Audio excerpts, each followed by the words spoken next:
Welcome to Middle Fingers Up, the show where we hold our heads high and our middle fingers higher. I'm your host, Kieran McKay. Today, we are very thrilled to welcome an extraordinary guest, Sumit Ahuja, to our podcast today. Sumit's presence here is truly special. And I just want to take a minute, and I feel like Sumit and I maybe owe a little shout out to Amin. Amin connected us, and some of you may remember Amin from our earlier on episodes about men's health. He was on episode 4, Suck It Up Princess, and episode 7, The Cool Guy in the Back Alley. We are immensely grateful for Amin's commitment to promoting healing through the power of storytelling. So I'm really grateful that he connected Sumit and I. Sumit's decision to share his journey of recovery from addiction, I feel, is a testament to his courage and vulnerability. As a son, a husband, a father, a friend, a lawyer, business owner, and coach, Sumit wears many hats, but I'm really glad because today he's here wearing the hat that is about sharing his inspiring story. So he is the inspiring storyteller today. That's a hat he's wearing. And as many of you know who listen to this, at MFU, we cherish guests like Sumit, who have the strength to openly share their experiences. Your willingness to embrace self-responsibility and vulnerability, I feel, serves as a beacon of hope for others who may be on a similar path. So, without further ado, I'd like to extend a warm welcome to Sumit. We're truly honored to have you with us today. I feel, again, your story has a potential to touch lives, inspire change, and create a positive impact. So thank you so much for being here today. How are you?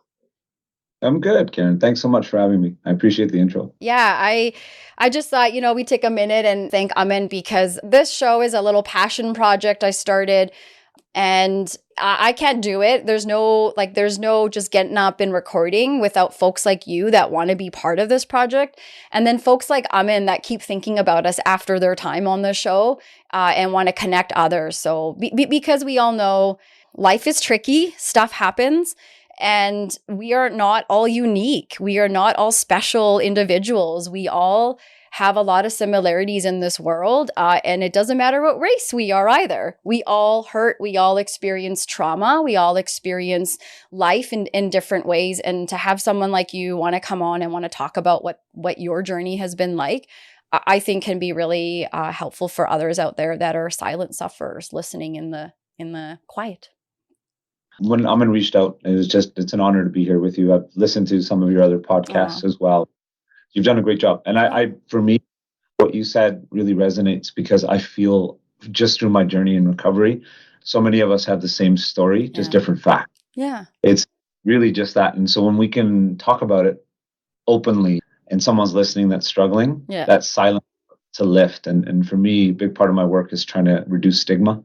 Is that killed me for so long. And I just suffered because I was so afraid to reach out for help. Yeah. I didn't want to know, and you hide it, and it gets worse and worse and worse. So I'm honored to get the privilege to do this often, and happy to be here with you. Yay. I love it. So thank you. Okay. We're going to have fun. We have a heavy topic we're going to talk about today, but the sense I've gotten from you since you and I started connecting is you have a very good handle on your heavy topic of a story. So I feel that we can also have a little bit of fun today when we talk about hardships. But before we get started, you're sitting in your office at work and all I see is Muhammad Ali. No, is that Mike Tyson?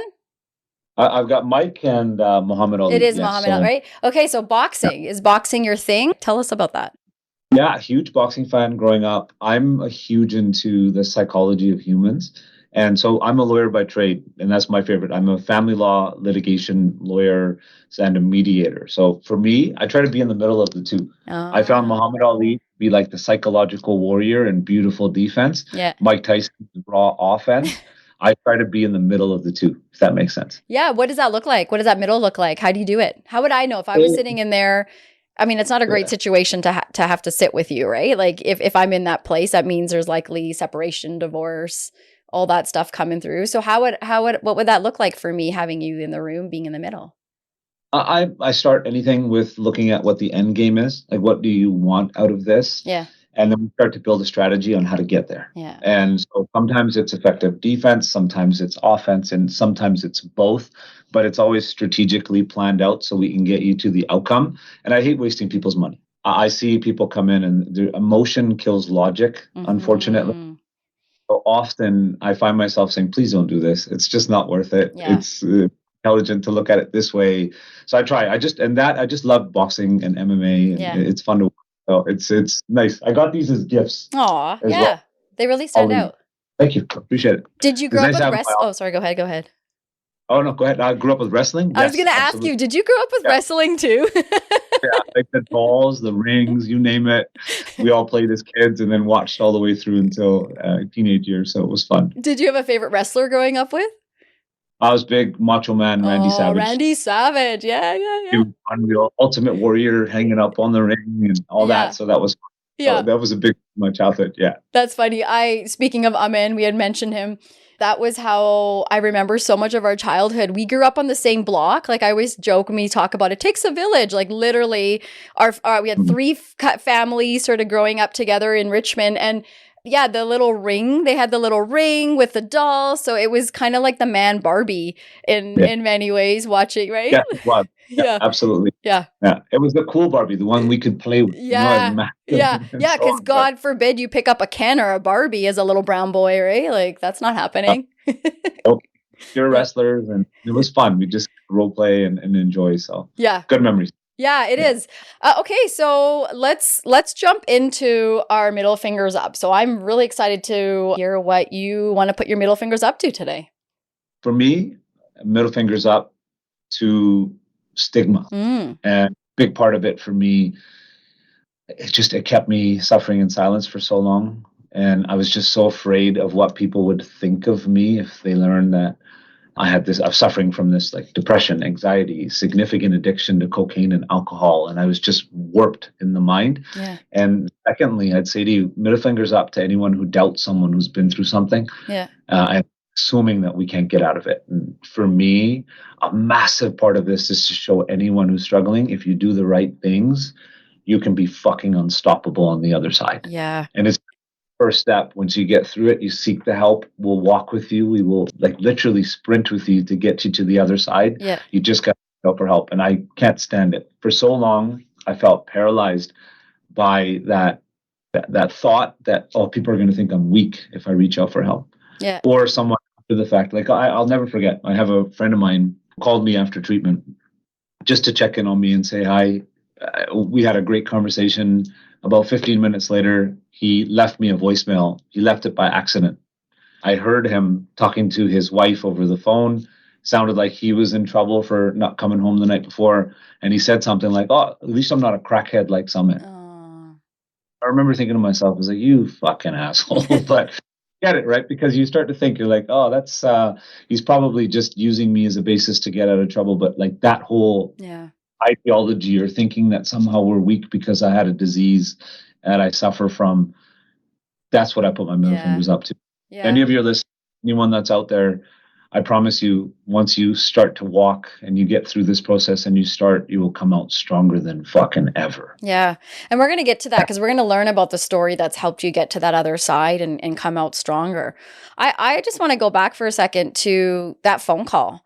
How telling is that, right? Of many of us. How many of us do that? We have this threshold and we think, well, I'm not an addict because I don't drink like so-and-so, or I don't use those kinds of drugs, or I can still function. I can get up. I can go to work. Like all the things that get in the way of sometimes us recognizing maybe I have a problem. And sometimes I think our threshold is one extreme or the other. We think, well, as long as I'm not an alcoholic, I'm okay drinking, or as long as I'm not a drug addict, I'm okay using. But those 1, 2, 3 times, however many times a day, week that we're using, I think it's not looking at how bad could it be, but like, how is it serving me right now? Is it helping me right now that I'm drinking every day? Or I only drink at wedding receptions, every weekend, but then I make a big fool out of myself. And I think sometimes people look to someone like you that maybe was struggling at that time and think, well, I'm not as bad as this guy. How do you, in a difficult time when you're going through this process in your head thinking, I can't talk to people, I can't let anyone know that I have a problem because the stigma is winning in that moment. How do you work through that and get to the place where you fight it and think, well, no, I do need to do something? How do you get there? What was it like for you to decide to say something? Slowly but surely, confidence building. Yeah. Like I'm a loud and proud member of Alcoholics Anonymous. And I am such a fan of that program because number one, it's free. Number two, you're surrounded by people who are going through the same thing. There's a set of steps that I'd love to talk to you about that have profoundly changed my view on life.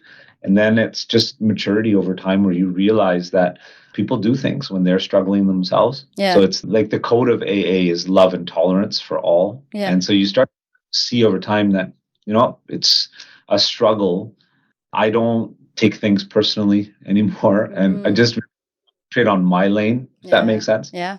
I'm not paying attention to the outside voices anymore because that would rule me for so long. And like one of the problems I see is the stereotypes we've created for the typical alcoholic or drug addict. Yeah. Like when I historically thought of an alcoholic, I thought of a person outside a liquor store, brown paper bag, homeless person. When you think of a drug addict, you think of a person that's on the street somewhere. Yeah. You drive down things or you're in Wally.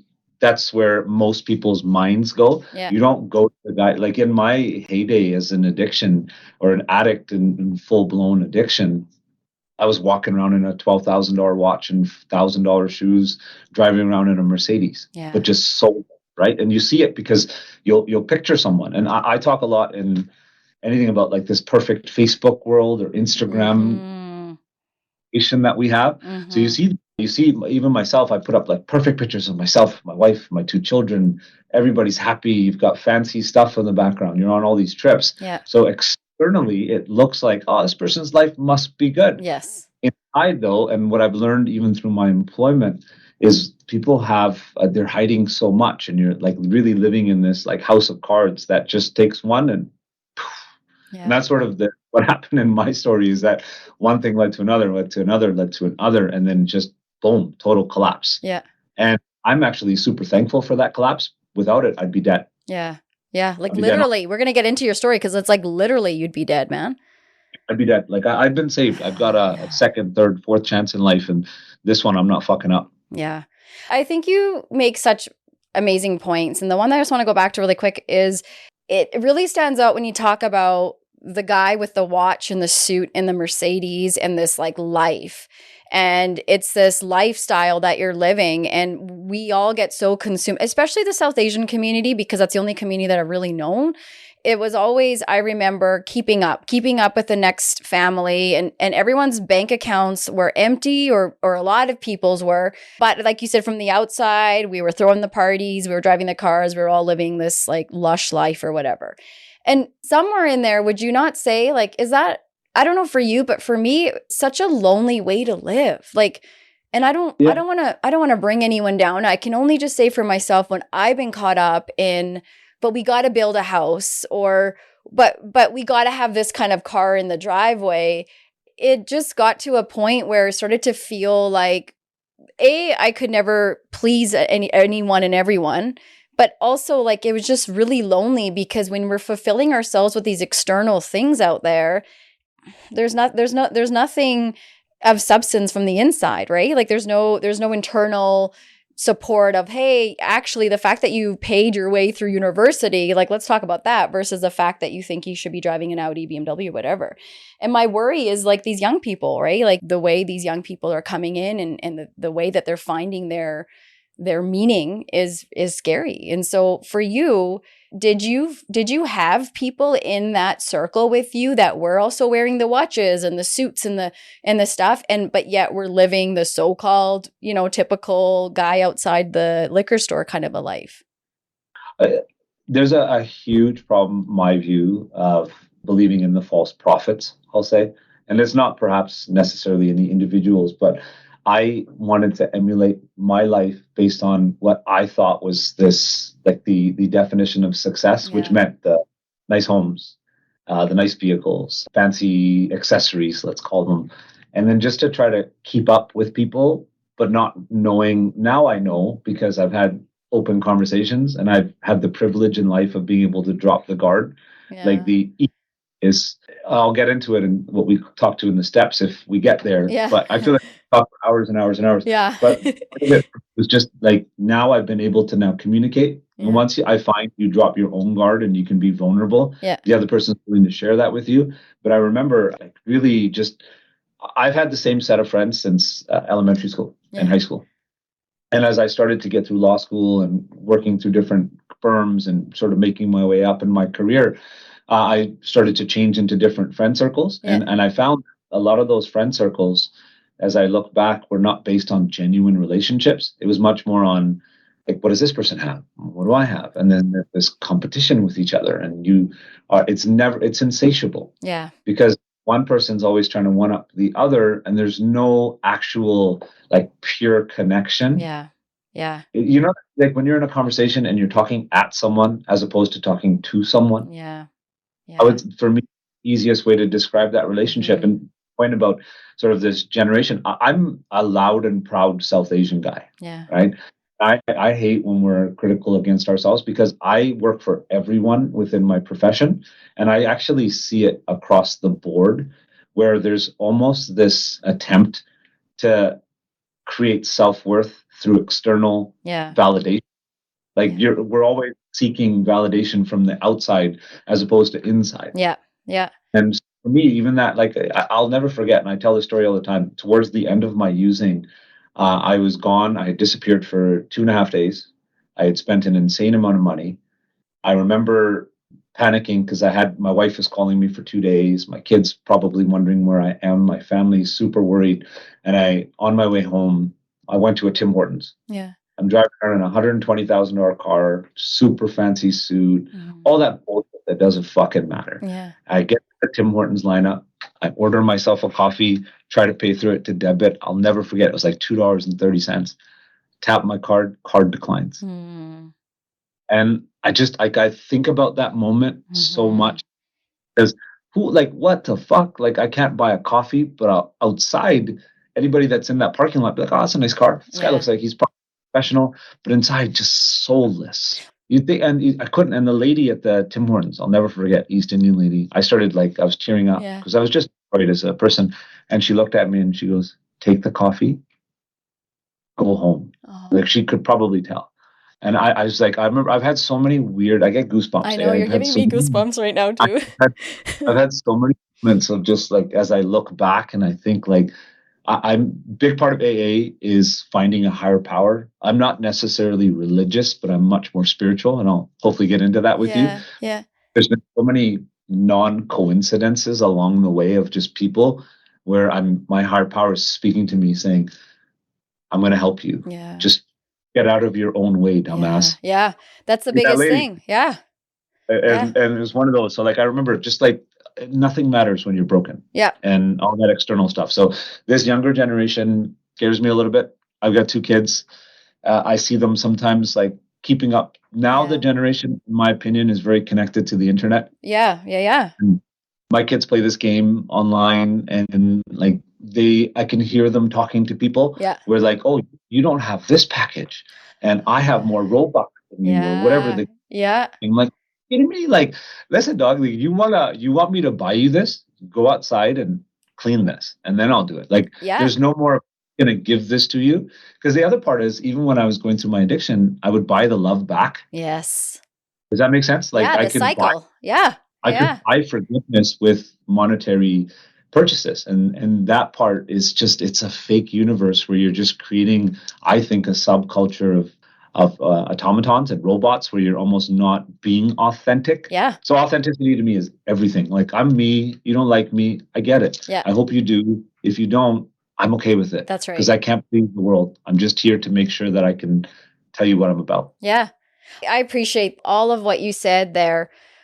just about those external validation. And I think there is a very close link to addiction and that external validation. And you're doing a beautiful job describing that and talking about that. And I can imagine people listening, maybe begrudgingly, and maybe some open, saying, yep, that's how it is. That's what's happening. And it's, I guess, just asking ourselves, like, how is that serving me? How is putting everyone else's needs before mine? Because that's essentially what you're doing. Driving that car, wearing those clothes, you feel like you have to fulfill this status. And honestly, some of it too, like when we go back a little bit, I've been spending a little bit of time going back to our grassroots and just trying to like go back and learn a little bit more about me, as well as being South Asian.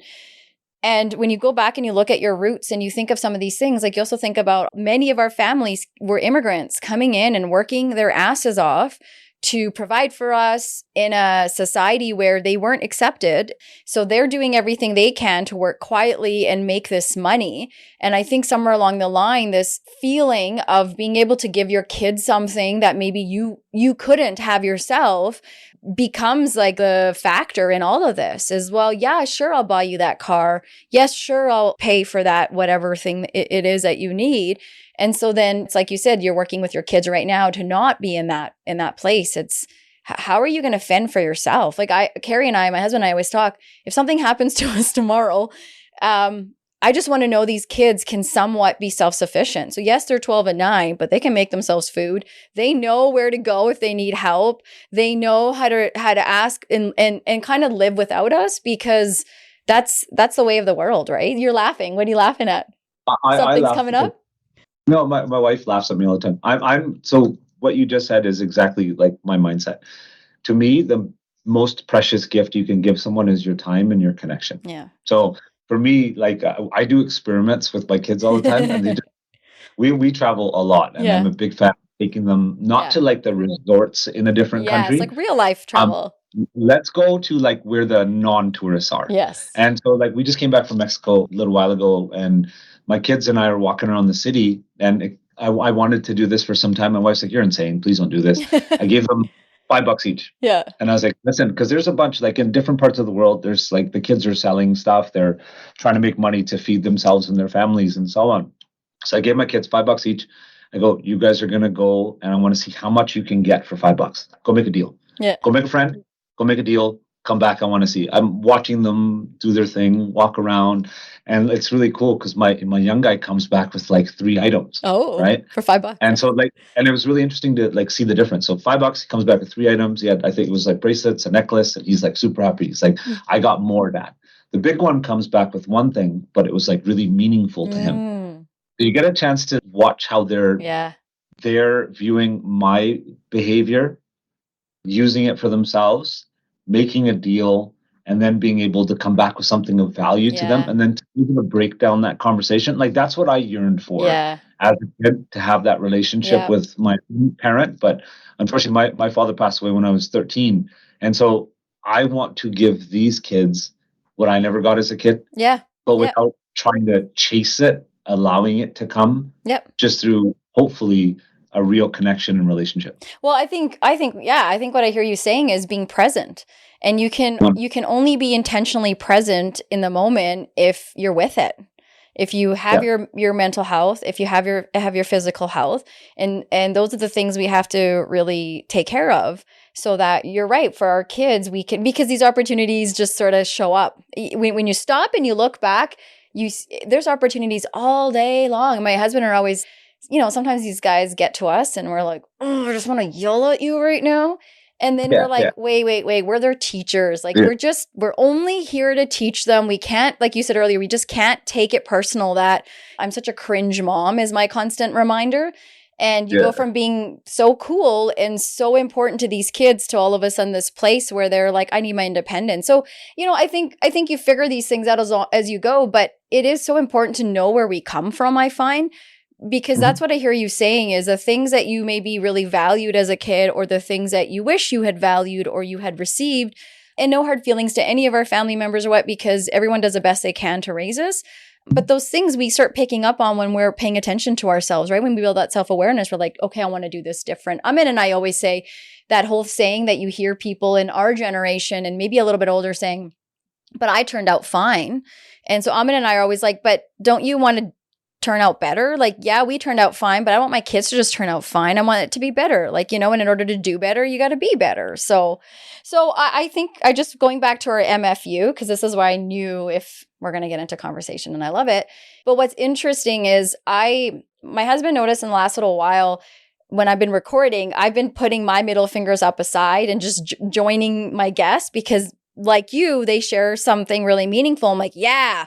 And so yesterday I was sort of reflecting. I'm like, what do I want to put my middle fingers up tomorrow when we record? And you said what you said. And I feel like mine is so fitting to go with yours because mine was about just middle fingers up to anyone that feels like they have to suffer alone and they have to be alone and that they can't talk. So we both kind of did a little stigma sort of thing. And anyone and everyone out there that thinks that there is no point of saying something, no point of asking for help, nothing's going to change, feel safe because I know this way better, even though it's not the best way, but I know it. All these things and so much more get in the way. And like you said, it can impact us and spiral and go downhill. So my middle finger's up. I'm going to join you, but B, also say, just also for anyone that believes, thinks, feels that they have to suffer alone, middle fingers up to that. That's not true. That doesn't have to happen. I love that. Like there's this perceived sense of security within the loneliness that I've discovered through a lot of work that I do with other addicts and alcoholics. And in general, just outside of addiction, you get used to it. Mm-hmm. And as you're used to it, it's comfortable.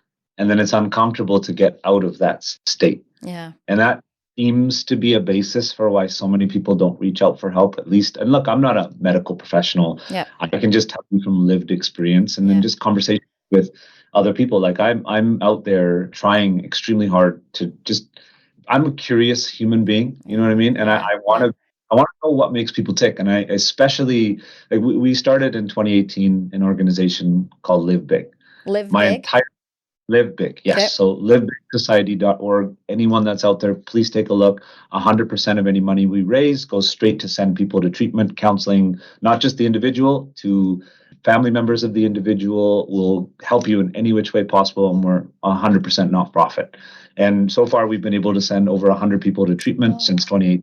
It's been incredible to watch the people come back. Mm-hmm. And that there's this light bulb moment that happens when a person gets their first confident step into recovery, and it's beautiful. Mm. And so when you say that part, when you can break that comfortableness of this like loneliness and a person's, oh my goodness, there's people out there like me that are struggling with the same thing. And these people are happy and they don't care about this external bullshit anymore, or at least minimized, let's say. Mm-hmm. You start to like, it's strength in numbers, right? Yeah. And strength in numbers is like the beginning point, at least it was for me in my recovery journey, where I was like, I'm not fucking alone. I got this person, your numbers, your flock grows. And as your flock grows and you start to be part of it, there's a different type of swagger that comes. Oh, and then you go from crawling to walking to running to sprinting. And then you just like, okay, I got this. Mm-hmm. And always know that there's people with you, beside you. And it's that feeling that brings me significant calmness. Yeah. And that's what I want to transcend and send down. Yeah. You mentioned something when you were saying in your middle fingers up part. Like I'm finding that there's a radicalization of emotion currently, especially within the younger culture. Very few people are in the middle nowadays. Mm-hmm. And I'll say that the example that was given to me is trust and distrust. Okay? They're on two sides of a spectrum. Problem is we're either too trusting or we're either completely distrusting. Just like someone has to earn my trust, someone should also have to earn my distrust. Mm-hmm. I want to be in the middle of all of my emotions so that I can actually choose to go trust way or the distrust way, not just one side of the spectrum always. Yeah. So then guarded, and I find that we're not open to conversations or experiences or relationships because we're starting from one side and we've come in jaded to that conversation. And I genuinely believe that will interfere with the conversation. And you can't accept something because you're prejudging it, and it's in that back of your spidey sense portion of your brain where you're like, something's up with this. But it's our preconceived, in my view, notions or belief system that's preventing that. Yeah. Because even if I don't agree with you on a point, I'm still going to listen to you because I can learn something from it. Yeah. And we can just have a conversation, walk away, shake hands, and say that was awesome. That's my flipping job. The other lawyer It's me, another lawyer, and a judge. Yeah. My job is to do a better job at arguing that day than the other lawyer. Right. It's an adversarial process. So the other lawyer and I have different positions on behalf of our clients. Yeah. All I have to do is persuade it, but I have to be open to what they're arguing, or I'm missing out on something that I need to explain to get the desired result. Right. Does that make sense? Oh, 100%. What I hear you saying is validating is not always agreeing. When I validate you for having a shitty day, and that shitty day could have been because you had a bad day on your journey of recovery, and I'm not talking about you per se, but just in general, you made a error, you made a mistake, lapse judgment, whatever. I'm not validating the behavior. I'm validating you as a human. And when I used to work in crisis and trauma in mental health, we used to have young people really portraying their trauma physically. So being very physically aggressive, violent. And that was a work with the staff helping us learn that when this young person punched the staff member, or let's say another young person in the face, violence is 0. None of us are agreeing with the violence fact, but what we're validating is what was the cause behind why that kid would want to punch another kid in the face? Like, there's a story there. So can we validate the story and care less about the fact of, well, I can't validate you, Sumit, because you were violent. Well, I think there's that genuineness that comes from that place of understanding what it truly means to be in the worst place possible. Are we okay with that and help? But I agree with you. It's that all or nothing mentality that often gets us in trouble. See, this is something interesting and completely outside of what we're talking about, but like this conversation of inclusivity, being inclusive. Yeah. Inclusivity requires inclusivity. You have to allow that everyone to have their belief system, including your own. And you may be against something and not like it, but be curious about it. But who knows? I'm not here to give advice. I know, right? I've learned also not to give advice, because who the fuck cares about my opinion? And that's the best part of dropping down the ego. Who the fuck am I to tell you what to do? I don't it's not about, that's the coolest part about recovery and the journey. And my love for AA is nobody tells you what to do. They're just here's a group of steps, follow it.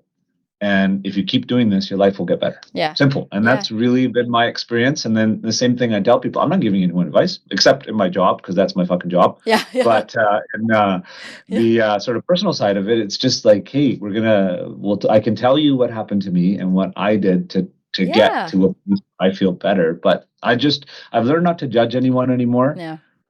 There's certain things that I'm okay with, certain things I'm not. We all have our own personal belief systems, but I'm not going to put mine onto you. Yeah. That's not fair. Yeah. And totally. I don't let anyone put theirs onto mine, but I'll listen to it and maybe I'll learn something. If not, put it into that side where, hey, respect it. It is what it is. Yeah. I'm still going to. Totally, right? Totally. Okay, so it's not $1 million question anymore because we've had inflation. So what is it, like $1 billion question now is, the phrase that we would say, the $1 million question.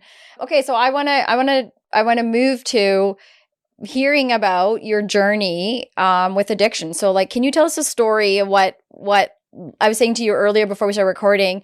I'm not sure if you want to talk about your journey with addiction or what led to recovery, or maybe both. I'm not sure if you feel like they both play a part, but you have a phenomenal interview with CTV News, I believe you said, right? That's how I watched it through.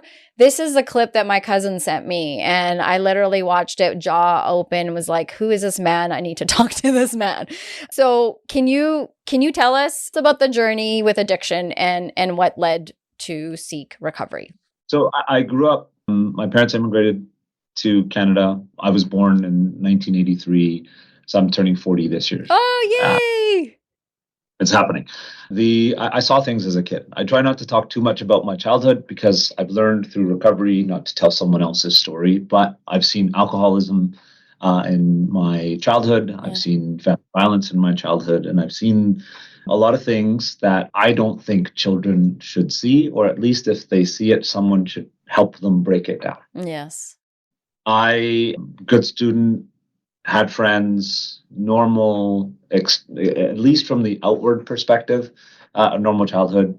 No one else would think that anything was going on, but internally, just some of the things that I was seeing, we were taught very young, don't talk about what's happening in your house. Don't tell anyone what's going on. If anyone asks you any questions, everything's fine. very much about preserving like the Egypt of family. Yeah. Do you get what I'm 100% loyalty, man. That's really what it was all about. So internally, I remember now, especially going through counseling, like one of my core beliefs was you just, especially for men, you don't talk about your thing. You never tell anybody what something makes you feel like. You just sort of go with it, or you bury it and you just move on. And that's something that's unfortunately extremely common in families that have addiction in them, is that like an event that's quite traumatic happens in your presence, in your eyes, you observe it, but nobody talks about it after the fact to break it down. So I had a lot of those as a child, where it unfortunately becomes normal. And so you normalize situations that you shouldn't normalize. And so the general belief system that I had was like, you just don't talk about it, you just keep moving on, and you just forget about it, move on, and just put it into that super low part of your body and just pray it's going to go away. My father passed away when I was 13 in 1997. My mom and dad were extremely, extremely close. They fell in love. It's one of those beautiful love stories. So when my father passed away, my mom was devastated. He was the breadwinner. She would do some work, but was primarily responsible for raising myself, my little brother, who was 5, and my sister, who was 15 at the time. So she was absolutely devastated, destroyed. Like I remember even before my father passed away, he would I felt like he knew he was going to go. And sent me these little pieces of information. And like I recall vividly that it was going to be my responsibility to take care of my family. Because you're the especially man? The oldest man, and like, right? Oldest man.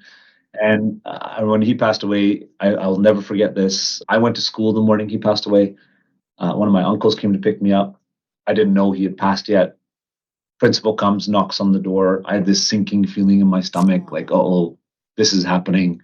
Principal talks to the teacher. Teacher is like teary-eyed, misty-eyed, comes and gets me. I know something's real. She's like, hey, you got to go with the principal. That walk down the hallway to the principal's office, I'm like, it's like dead man walking, right? I remember vividly in my mind thinking, time to man up. Time to man up.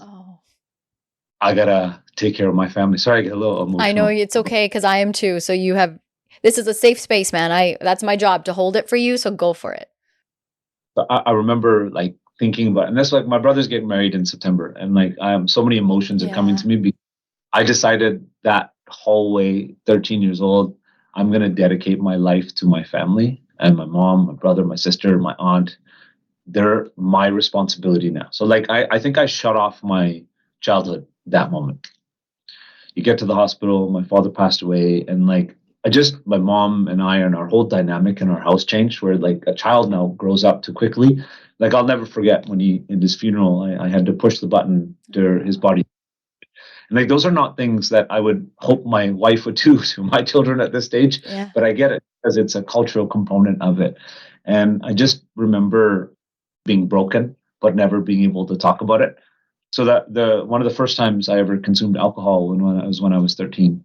And I noticed immediately that I drank like to oblivion. I had drank so much one night that I passed out in a park right before a school dance. And my friends came and found me, and I was brought home in an ambulance. And like my relationship with alcohol was, I would say, pseudo-medicinal in a way, where I remember that feeling where like I just hadn't developed yet I hadn't developed my personality yet. So the alcohol allowed me to like have a conversation with the opposite sex. Like I remember drinking, and I somehow built this confidence to go speak to her. Like I remember being charming, and then I threw up on her. Oh my gosh. Like, you see what it's one of those. The connection between the two made me feel like, oh, this is great. Like I feel like a person. I was funny, and I wasn't thinking about my sadness of missing my father like dearly, or like the weight of the responsibilities I thought I had to shoulder alone. If that makes sense. And so 13, drinking, marijuana gets introduced at some point, and I'm an athlete in school, or decent anyway. So playing sports, doing well in school. I got a job 13, started working, not making much because you're just a kid, but I would do whatever I could to just give something to my mom so we would survive. We struggled after my father passed away. And then unfortunately, A lot of our family friends and family, like we've had good people in our lives, but we also had people just backed away from us as well. So go from this like life where you've got like this inclusive unit to very little now.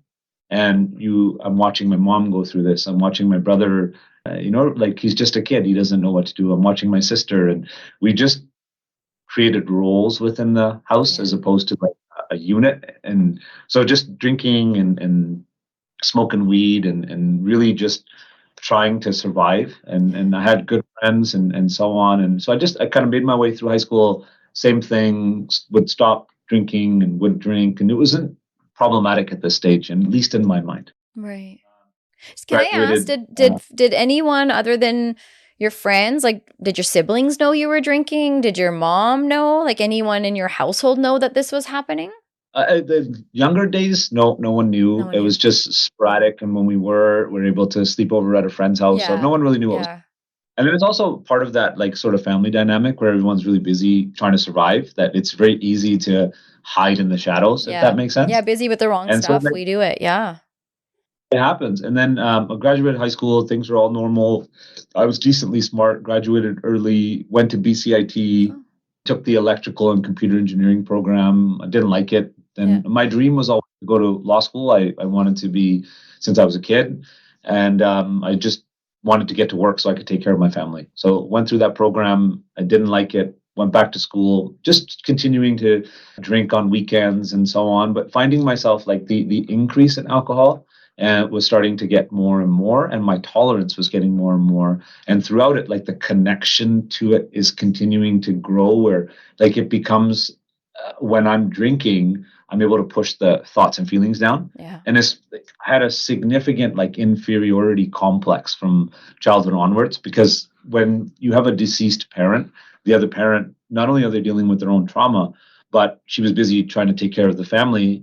And now there's no one coming to like your events and your sports. So you feel alone, and you start to get conditioned to this whole bullshit. And then especially that ideology I told you about before, where like you curb it and you push it down, that whole thing starts to build. And I felt like when I was drinking, I wasn't thinking about it. And so I enjoyed it. But I couldn't really tell that I had this problem. And like I have alcoholism in my family. So I just didn't understand that there's a significant likelihood that this is part of my DNA, and I'm perhaps more predisposed to becoming one as well. How would you know that when you're a baby, you're a child, and you're supposed to be grieving, and you're supposed to be going through that, and your way of grieving is denial, right? Like, let's push it away. It is what it is. I got to take care of people. So now you have a purpose. And alcohol is liquid courage, as we all know, and how it's helped many of us as adolescents speak to the opposite sex, do these sorts of things, find that courage within. And so how would you know when you're in the midst of it? It's like a frog in a boiling pot when you turn the water on. It has no idea it's getting hotter and hotter and hotter. You're in it, living your life, doing the things that you're doing. And it sounds like it was helping. It was allowing me to get a break from the emotional feelings. You know what I mean? Yeah. It's that's the really messed up part about it, because it seems like it works until it stops working. Yeah, for sure. And that's really it with drugs and alcohol in a general sense. It's like it works until it stops working, and then it kicks your butt. Yeah. And it just almost goes the opposite way. Right. And I'll get to that. Right. And so I'll fast forward a bit, but I just an unhealthy relationship with alcohol. I get into law school in 2006, and I went to Australia for law school. So UBC, finished my stuff. I worked really hard. I had to save up money to pay for school. So I'm working extremely hard, also trying my hardest to just make sure that I'm taking care of my family. Right.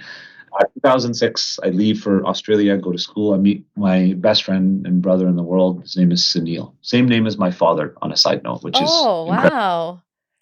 Wow. 4 of us end up moving in together, having fun. This person was very important for me spiritually. He taught me just a different way of thinking. His philosophy in life was one life or one love.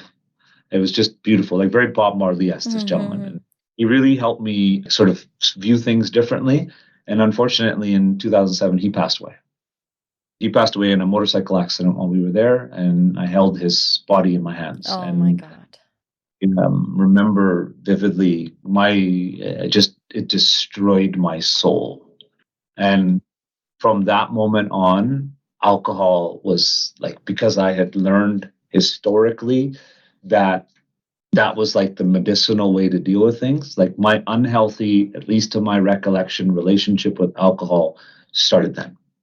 And I would drink excessive amounts to be able to just forget and not think about what was going on. Now, the crazy part of alcoholism, and anyone who's listening that sees this, and it kind of goes back to what we talked about, that stereotypical portion of what we think when we see or hear the word alcoholic, of the brown paper bag. I was in law school, doing really well in my grades. I'm having fun in life. I'm drinking to this oblivion. But those other top three things, like I'm in school, I'm taking care of my family, I'm taking care of my health, so to speak, which was bullshit. Drinking to oblivion.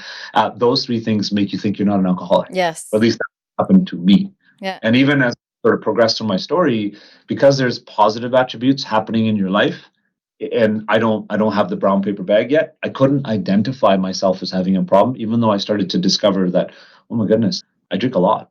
And it's friends will raise it like, hey, you got really hammered last night. And that starts to happen more and more and more. I graduated from law school in 2008 and finished it really well. I come back home, start working right away. You have to do some transfer exams when you do law school in a different jurisdiction. Right. And I go through sort of work my way extremely fast because I want to work and get my family, and so I can take care of everyone and so on. And you just, like, all these things keep happening in my life that are positive. So it's really easy for me to ignore this alcohol part. I try to limit my drinking, but it kind of comes back. I was never a daily drinker. I got to I'll call it a weekend warrior, and I would white knuckle it in between so that I could get back to that stage. And it just gets worse. Like, one of the things I'll talk to you about as we go through this is, like, addiction is this two-way street. You're constantly thinking about using and drinking, but then you're constantly thinking about not using and drinking. Stuck in this middle, in this like hell where you're being almost pulled in both directions because the consequences are very difficult both sides. So I get a job, I finish my exams as quick as I can, I get into a law firm, I'm working my butt off. I have now really curbed my drinking just to try to get to this next stage. Like, I'm really working hard. I want to make something of my life. I have people to take care of. Can I ask, so at that point, are you like starting to recognize maybe there is a problem here, or are you not there yet? Not there yet. Okay. No, I'm still like, there's like moments along the way where you start to think like, oh, that doesn't seem normal, or someone will raise that conversation with you, but right. It's easy to deflect because the positive things that are happening in your life as well. Yeah. And so I come back, I'm working. I first time I tried cocaine was in 2010, around that time, and I absolutely fell in love with it. And I remember thinking to myself, this is going to be trouble. There's a sort of combination between the alcohol and the cocaine, and you can drink more and you have this false sense of sobriety because you're using cocaine. Like, it's just this, if anyone that's used it before, you may share this same sort of initial thought process. And then you hear this phrase of chasing the dragon.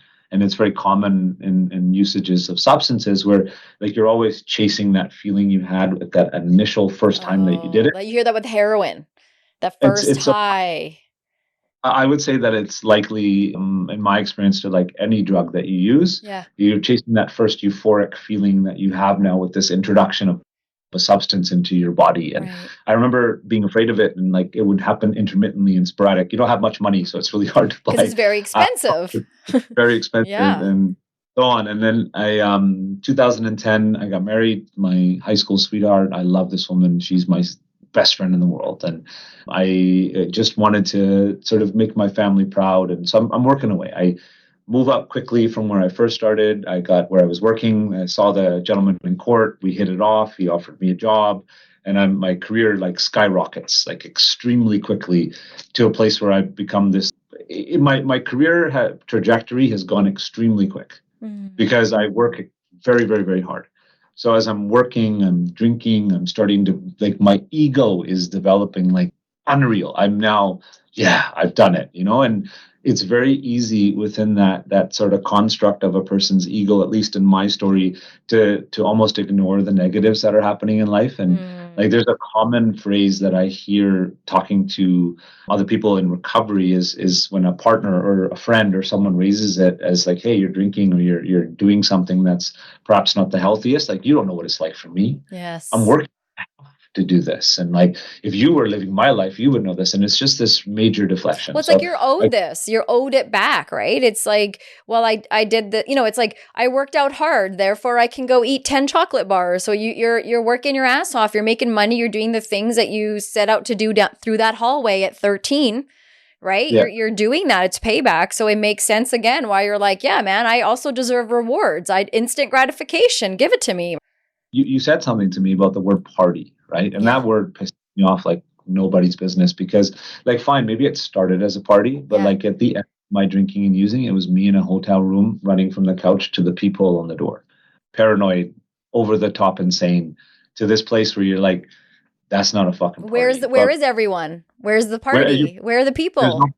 Oh yeah, it's just it's so sad to watch, because like the way that it works, and it's almost it's very consistent with most people's stories, where that's where it ends up, and mine ends a bit extreme, but it sort of just progresses. Like cocaine starts to get more and more common in my life. I'm meeting people within the profession, outside the profession. I'm working at a. So can I ask, does your wife know at this point that you're using cocaine? Yes and no. She gasped and so on, but no, I'm hiding it from her. Okay. We get pregnant with our first son quite quickly, so she's busy with that, and like that part keeps her busy with our son, and then I'm out doing the traditional, like I'm working breadwinner, she's at home, she's taking care of the kids, and I'm just becoming more and more complacent and distant from her. And like that's where she started to realize, like, what's going on here? Like you're not really around, and like you're not really present, because I don't know, this is the way addiction was explained to me. Okay. And I don't know if we're on video or if we're on audio, but like normally, so normally you have this like floor where you have stimuli and your body gets satisfaction just by normal behavior through serotonin and dopamine and so on. As soon as you introduce drugs, that floor moves higher vertically. Mm-hmm. So without drugs, you're only getting to your previous levels of dopamine and serotonin.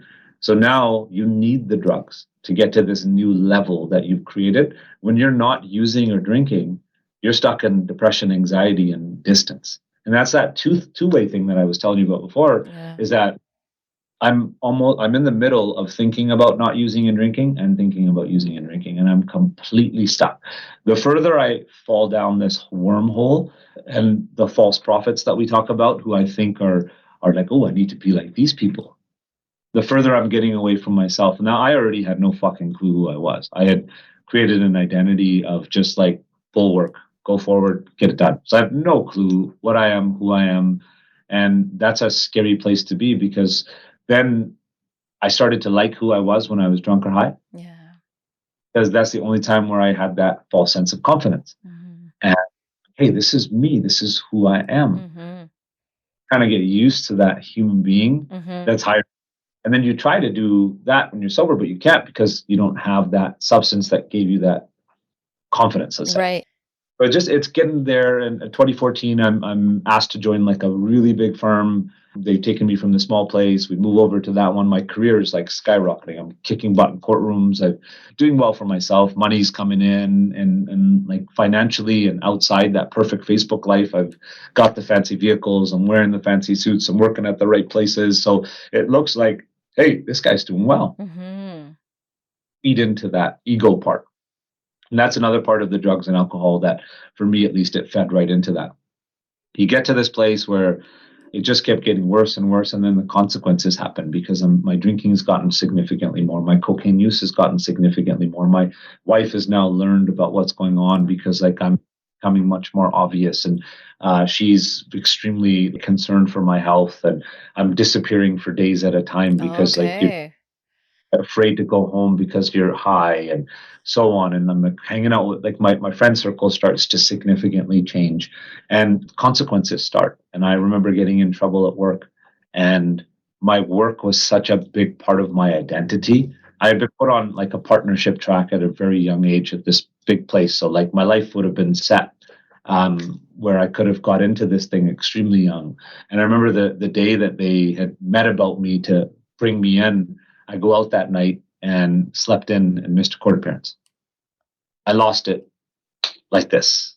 Next morning, my entire identity shattered. And I remember I get a chance to look back now at some of the events that happened that were really important to me. And my relationship with the drugs and alcohol just skyrocketed from there.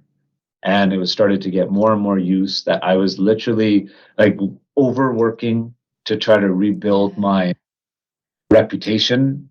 And then I would get to the weekend, drink, use, disappear, just to get rid of all the feelings I had of just how inferior I felt. Like I felt then like I did as a kid down that hallway. Yeah. But very different way where I was just like, fuck, I'm fucked. I'm alone. I'm done.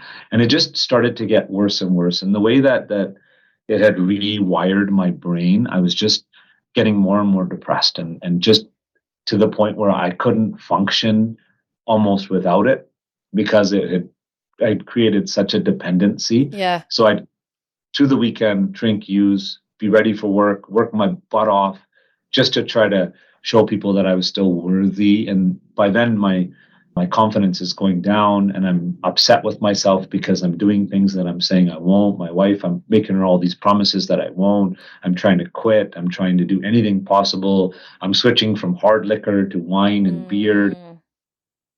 That's a big part of the story for alcoholics if someone's out there listening. And it just got worse and worse and worse and worse. And my wife left in 2016 and she took my two big children. And I remember I had gone to a funeral in Ontario and I came back and I had promised her I won't drink or use and so on. But I was just so in denial that this is really like a full blown addiction. When I ended up drinking and using and come back, she's gone. I remember just in my mind thinking like it's time to end it. And so slowly but surely. Sorry, one second. And when you say it's time to end it, what are we ending? What are you saying? My life. Like I'm now getting to a place where like I'm contemplating suicide and really just like crazy thoughts of like, oh, my family will be better off without me. The life insurance will take care of them. And so I'm just like, I've now given up hope. So this is the first time you've contemplated suicide? This was 2016 was the first time that like suicidal thoughts really came into my mind, and it was getting worse and worse and worse. Yeah.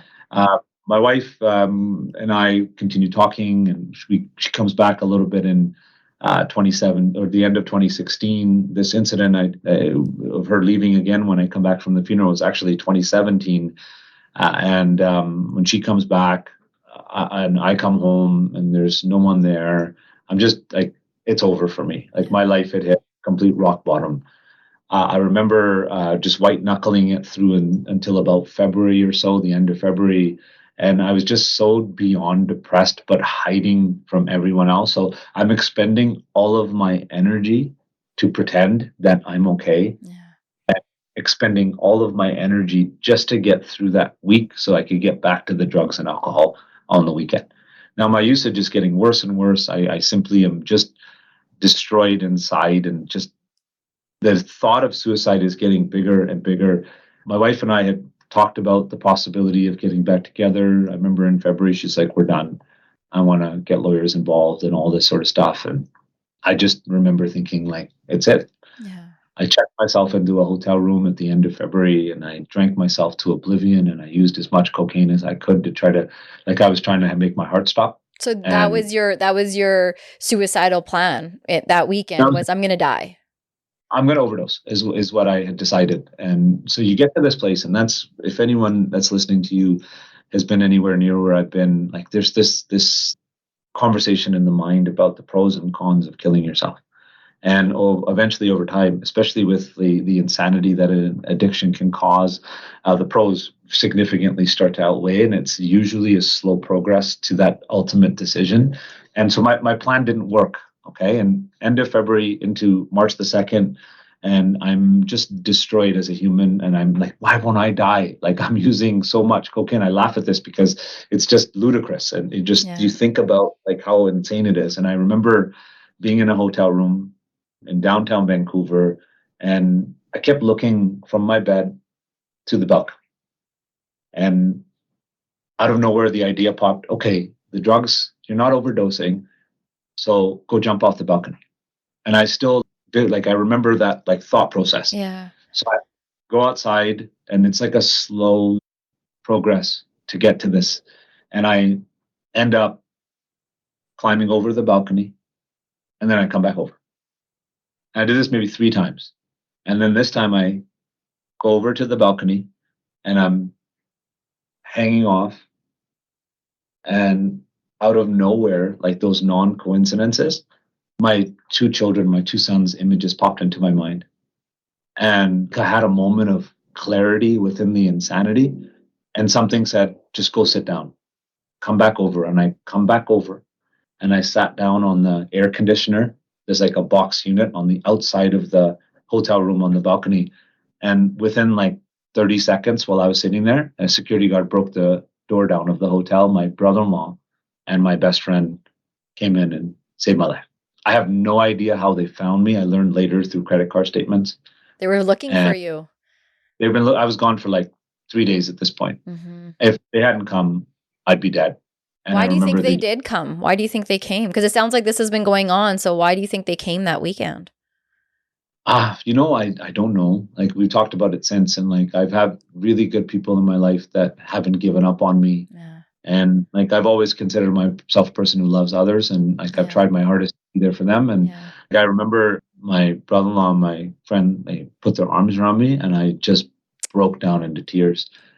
For the first time, I let everything out. Yeah. And there was this sense of freedom from just, like, I had hit my absolute rock bottom. You think that was it? And that was it. That was the moment where, like, I didn't realize it then, but this feeling of just, fuck, that was it. Like, I was seconds from death, and I will never, like, I think that I actually went back in my recovery to the hotel because, like, I look at it sometimes and I can see the room from the street. I was up on the 20th floor, and I know exactly where it is. And from time to time, I'll drive there just to look at it because I remember what it was like to be in that room and just that state of chaos and just seconds away from not being able to be here to tell you this story. Yeah. And I go home from there, and they send me to a doctor through my employment at the time. I'm still, the ego is so strong that I just want to get back to work now because I'm like, oh, good. I've had that moment. I'm going to be okay. My work sends me to a doctor and to my mentor in life. His name is Derek Lacroix from the LAP. I adore this man. He has done so much for me. And I go see him. He sends me to a doctor. I go to an addiction specialist. And in my mind, I'm still like, I'm okay. Like, I just tried to kill myself. Like, just had a moment of weakness. This doctor, I tried to like schmooze her into thinking that I'm okay. I walk in there with watching all that bullshit. Like, so the insanity is still full extreme. And she called after our meeting and told the people or the powers that be, like, this guy's insane and he needs to go to treatment now. Yeah. I went to treatment in March of 2017. I came out May 25th. While I was away, my firm that I was working at learned a bunch of really bad stuff that I had done during my active addiction. And so I'll never forget, I leave treatment, which is amazing and scary and a whole bunch of other things that I could talk to you about for 2 hours. But I leave treatment on May 25th, 2017. I turn my cell phone on in the ferry terminal. My phone wipes. I have no way to call anyone else. I use the chief steward's phone to call my assistant at the time, and she's like, I can't talk to you. You need to call the big guy. I call the big person, and he's like, you're no longer welcome back here. And my identity got crushed. I remember being on the ferry on the way home, and I'm in absolute tears standing on the outside with 2 big suitcases coming back from treatment. And then I'll never forget, and it's another one of those coincidences of these amazing people in life. This guy came up to me because I'm like in tears and trying not to let anybody see me. Yeah. And he goes, you okay, man? You okay? And I'm like, no. And I started telling him what was going on in my life. And he just put his arm around me and like stood with me until I got to the ferry. My wife, we weren't back together at this time, but my children and her came to pick me up from the airport. I'm walking with this guy who really, like, in that moment, I was thinking of, man, I should just jump off this fucking ferry. point. Like, I have no job. My identity as a lawyer is gone. Like, I'm screwed. And I just remember him walking with me out the terminal.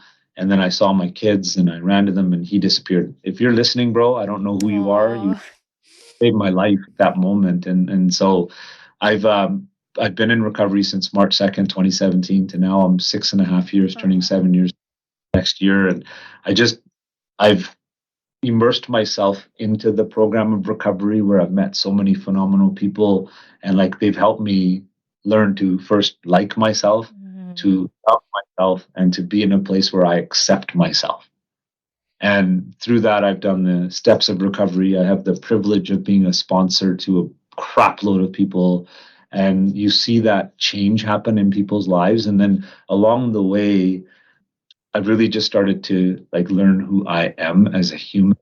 And the coolest gift of this thing is that the people around me, especially my family, I can see them evolving within the pain. Initially, I would do a lot of these types of like conversations with someone, and my mom would be like, "Please don't tell anybody about our family." yeah. And now, like, the coolest part of this is that she is like my loud and proud like gangster mom, and she just Aw.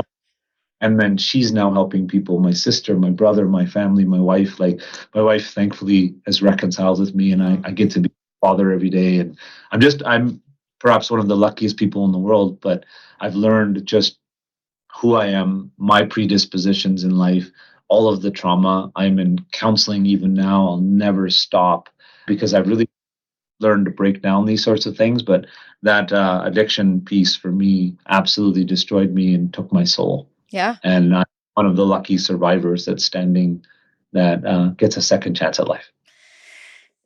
Listen, like I have to thank you for sharing your story. I am just very grateful that you are alive.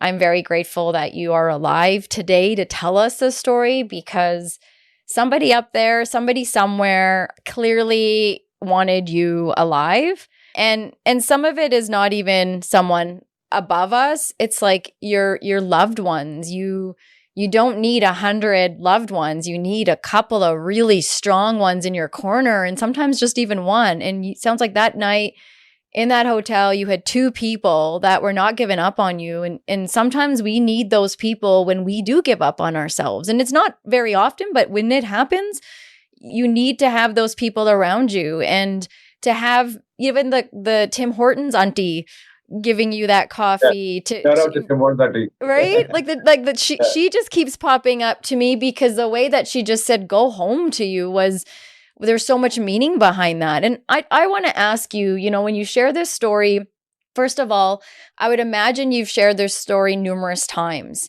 Do you take something different from it every time you share it? What's it like for you after you talk about a story like this? It's different every time. The feeling I get is different every time. The way that at least my brain works is that like I'll remember like a specific moment. I try not to prepare for a conversation, if that makes sense. Like, I just want to tell you from where it is, but like I get this profound feeling of like I miss my dad when I think about it. I wish so much that like I knew what I know now, so that I could have helped change a different path for like other people. I've lost a lot of very close friends along the way in recovery. I think about them while I'm talking. Like, recently, I lost a very close friend of mine who's like a big brother to me, who's got 3 beautiful sons. And I think about him, and I think about like my friends who have passed. I lost a couple of years ago one of my closest friends in Sponsees. He's got a beautiful daughter. While I'm talking to you, I'm thinking about them, wishing that I could put in a bottle what I feel in this post-addiction world, and just be able to give it to someone so that they could drink it too. Because you see the struggle still, right? So for me, but do you think that you would have drank that if someone gave you that, put in that bottle and handed it to you at all those ages? No. I wouldn't. That's the crazy part of it, is that I wouldn't have. Because I was never in a place to accept that this is what was happening. Like, part of recovery in step one is admitting that your life has become unmanageable and that you're powerless over essentially people's places and things. So the unmanageability part was really easy. That just, from my explanation, means life has gotten out of order. So that I could totally see. But like, I really struggled with the second component, which is this Powerless. the powerlessness. Like, how can I be powerless? I'm all being. Yeah. I'm this, I'm that. And like, that part of it seems to be a really big impediment for a lot of people getting into recovery, or at least accepting that they may have a problem, is that you start to get to this place where, well, no, I don't accept that. So that part of it's, to answer your question, sorry for the long ass answer, is it's different every time. The feeling, it's emotional for me. Usually after this, take some time and just go for a drive, just try to get it away.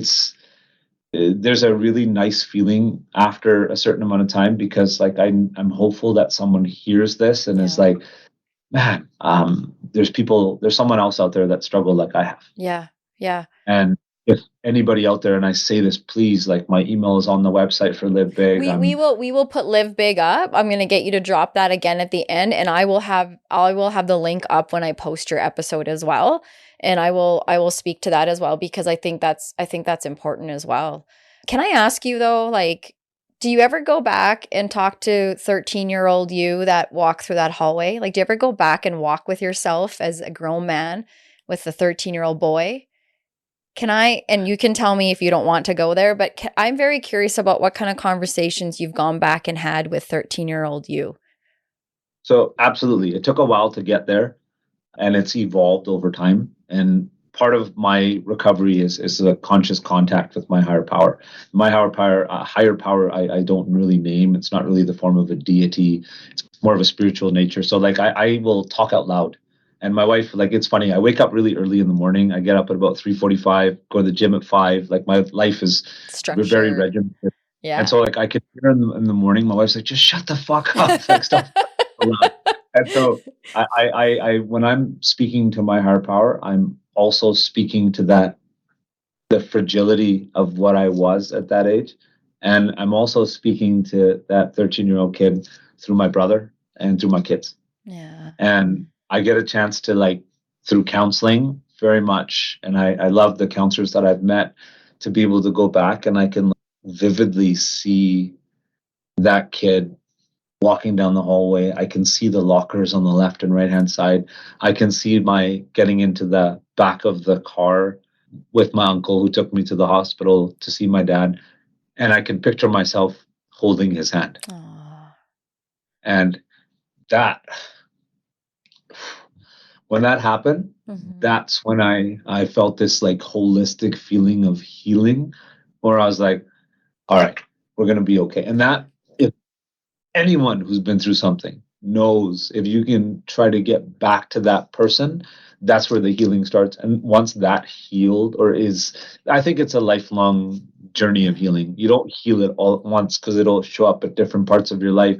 But I can see that through that healing, like, my family's healed in certain ways of their historical trauma. Yeah. So absolutely, I tell that I feel like I have a relationship with that person. Yeah. And I'm a big tattoo enthusiast. Yeah. So when before we started recording, you lifted your arm, and I'm like, what? A lawyer with like full arm sleeves? And you're like, no, I got the whole body. So yes. You're like tattooed. You said you're working on like pretty much the legs now. I'm on the left leg, then onto the right leg, back, chest, arms, all that. And the reason why I've done it, and anyone, I don't know if this is just my personal belief system, is I have that young child on my arm. Oh, he's on there. Yeah. I have him like being sucked into the life that I got sucked into. And the back is very important for me, because it's like death of the ego, with rising of a new self into my parents, my gods, my wife, my sister, into my children, and out.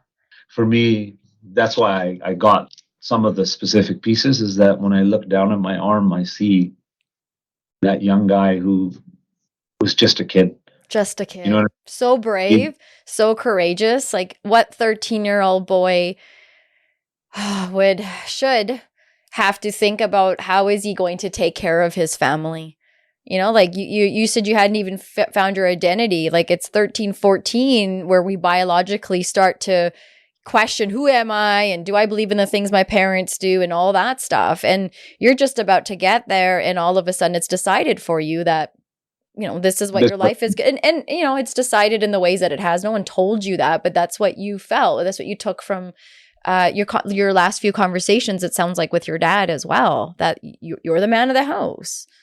And that's what's so important for me of that experience I described for you of taking my kids to different countries and showing them, because there's kids younger than I am that are doing the same thing, and like they see it now. So I want to expose them. Yeah. Like what happens in this world. It is what it is. Like I've had my circumstances were what they were. And I really wish that I had someone to reach out to at that time. We just didn't know how to. And I think it was difficult to find the resources that you have. And then it's amazing that there's programs like yours and what you're doing, because you're actually creating a format, Karen, for people to be able to speak. So like, I'm honored to be able to talk to you because you're making a difference. I listened to your podcast before I came on, and I think you're doing a phenomenal. I really appreciate that. Thank you for being you, because without people like you, I couldn't tell you, or I wouldn't be able to share my story. So thank you. Well, I appreciate that. And I think it takes two, right? I think we all have to work together, and men's health in particular has always been very important to me. I'm also a mom of 2 boys. I also got to grow up in a community where addiction and violence were such a big part of our life. And I just love being able to have the ability to hold a space for people, because I think that's what we all at some point hopefully can do. I love hearing you as a South Asian man talk about something that is so big in our community, which is addiction. That's the other thing in our community, is because of kids having to grow up early and transition in the Western way with their parents, or growing up without money because parents are working their asses off. A lot of brown kids didn't get to grow up playing sports and growing up in the way that a lot of these other kids that, grew up in North America in the way they did. So it was really cool to hear that you also are a coach. So that right away was like, oh, this is important, I would imagine, for you, like having another outlet for kids and to role model that for your kids. You said you have 2 boys as well. When I started coaching, my kid was 5 and I just got thrown into it. There was no plan, like, oh, I'm a coach. They didn't have a parent who was willing to jump in. Yeah. So I did. And I fell in love with it because I get to be that person for kids who are around the same age that I was. And I enjoy so much that relationship with each individual kid, because they come with their own upbringing. Yeah. And on a team, like, we're very disciplined. There's a certain set of rules and conduct that the players have to follow if you want to play on my team. We're very, very good in the province, and it's important for, like, it's one of those things where, like, the kids, though, like, you see it and you can see that confidence growing in them. And then accountability mechanism for these kids, where there's no busting your teammates' chops. Like, you're a family. They all have to be. We've got a little girl that plays on our team. She's amazing. She's a rock star. She plays football, and it's just super fun to watch. Like, you treat each other exactly the same, and it's a collective unit going for a joint purpose. So I think, like, if you can show people, especially kids, the value of teamwork and doing things together and staying, your role on the team is so important to everybody else's role, that if you're not giving 100%, you're going to let your team down. And it's cool to watch. I've tried to make as many life lessons within the culture humanly possible. So that's been really important to me. Yeah. Because, like, even your life lesson of your place of employment saying don't come back, even that's a good example as adults, whether it's taught to us or not, but these things do come up, and that we let each other down when we don't show up, and we all sort of have to play this together. If one person's missing, then it's going to impact our playing. Can we just transition a little bit? We're talking about addiction, and I'm curious to hear what your thoughts are about the link between addiction and mental health. I personally believe there's a massive link. Like, for me, I struggled with anxiety, depression, really from a very early age, where the use of alcohol first and then adding in substances, that was like the medicine used to curb the mental health issues that I was struggling with. And then the other side of it, which are the created mental health issues that arise from the brain changes. come from the substances. So I think there's a significant relationship between the two. Now, that doesn't equate to someone else's story necessarily. Yeah. It's just what I saw in my observations of myself. So I saw a significant link between the two. Yeah. For one fed the other. Yeah. And it was like a crazy circular relationship between the two. Yeah. So for me, okay, you're in treatment, or I was in treatment, so there's no drugs or alcohol there. So that was relatively easy to stay. So like in treatment, you learn to, like, you was there for about 45 days. And so there's no alcohol, there's no drugs, so you're sober. And then, like, the difficulty I experienced when I got out was pretty profound. Number one, the losing of my employment and of my identity. Like, now I look back and I'm so thankful that all of that happened, because, like, truly I got to a place where I had nothing left and I had to rebuild. Yeah. So I had nothing of my old life to hold on to anymore. So AA, outside counseling, psychology, becoming an active member of the program and helping other people out. So you see, like, step 12 is carrying the message to someone who's still suffering. Out of the 12 steps of AA, most of the 12 steps I'd say all of them have that same ideology at the end, where you try to help others when you're in a position to be able to do so. Mm-hmm. And for me, when I got out of treatment, lost my job, and then just the fear, like social anxiety, really kicked in for me. Mm-hmm. Like, I remember coming out of treatment and, like, being terrified of going to the rodeo in Cloverdale. And I was like, oh my God, what are people going to see me? And I remember my partner now in my business and firm, she and I worked together at that time. Also, she stayed on at the firm. I lost my job. And she invited me to a birthday party where there was a lot of people from where I used to work there. Right. And I remember I was, like, crippled of wanting to go, but our children are very good friends, and I wasn't going to rob my son of that experience. And I remember being there, and just, like, the amount of embarrassment that I felt and guilt that I felt for what had happened was profound. So that then led back to, like, let's call it untreated depression and anxiety without the usual substance medicinal procedure that I had, let's call it, where I would able to. Now you're dealing with a whole new variety of sensitivities that you don't know how to cope with. So it was like this relearning of who I am, how to handle, what do you do in this situation without the alcohol? Because the alcohol, you could just mask it. You're like, whatever, I'm fine. Yeah. It is what it is. I'm good.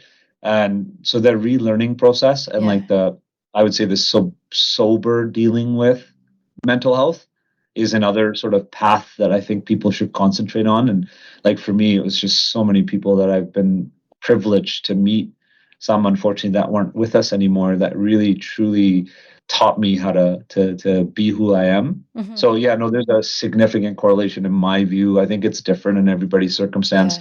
Sometimes it's a mental health issue that a person could be born with that leads into substances and so on. Like I do a lot of through the not-for-profit, like we get contacted by families to go find family members that may be in Wally or in the downtown east side. So I spend a lot of time there and I'll go meet people and talk to them and find out information of where this person could be. Like we found people the scariest situations ever. You see it, right? Yeah.